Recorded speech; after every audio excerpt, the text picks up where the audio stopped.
Bonjour Bruno Chrétien, Bonjour Dora. vous êtes le président de l'Institut de la protection sociale, c'est le think tank de référence en France sur la protection sociale. Aujourd'hui on parle de retraite ensemble. Alors des questions de report de l'âge en permanence, on sait cette question elle focalise les Français et surtout elle est crispe. Pourquoi ça crispe autant de monde ce report de l'âge? Alors ça crispe depuis 40 ans, puisqu'effectivement en 80 se pose la question de 65 ans, 60 ans. À la dernière présidentielle, on a eu toute une partie du débat du deuxième tour sur ces questions. En réalité, les Français n'ont pas fait leur deuil d'un système où on partait effectivement dans certaines conditions à 60 ans, et puis on s'est dit c'est de plus en plus difficile puisqu'on a reporté l'âge de départ à la retraite. En fait, je pense que les Français n'ont pas intégré le fait que soit on part plus tôt, et dans ces cas-là, on a une retraite plus petite, soit on part plus tard, et on peut espérer avoir une retraite plus forte. Alors comment on peut quand même, malgré tout, rendre acceptable ce report de l'âge? Parce que visiblement, il semble quand même indispensable. De la pédagogie.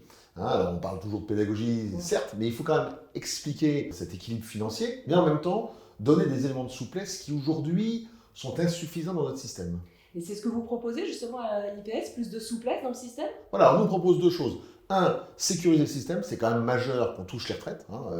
Les gens ont besoin d'avoir des pensions jusqu'à leur mort, ça c'est essentiel. Donc c'est en contrepartie reporter l'âge de départ, 64 ans, 2 ans de plus, on sait que c'est l'équilibre. L'IPS, ce sont un certain nombre d'experts comptables, donc ils savent calculer. Donc c'est d'une part faire cela, et en même temps, c'est donc aussi peut-être reporter jusqu'à 65 ans, c'est-à-dire 3 ans de plus, pour financer la dépendance. On sait le drame qui se passe dans les établissements en la matière, ou le problème de financement qui est derrière.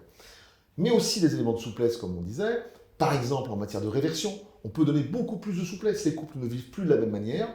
Également, sur le cumul emploi-retraite, puisque sur le cumul emploi-retraite, là aussi, on a corseté le dispositif. Aujourd'hui, il y a besoin de manœuvre. On peut donner plus de souplesse. Et puis aussi, pourquoi ne pas sortir du cadre sur certains points qui aideraient à l'acceptabilité du système, notamment par les plus jeunes générations? Pourquoi, par exemple, ne pas accepter qu'une personne puisse demander par anticipation une liquidation de ses pensions de retraite, par exemple 1 an, 2 ans, il faut que ça soit encadré bien sûr, en contrepartie, il partirait plus tard, ou alors il toucherait une pension plus faible.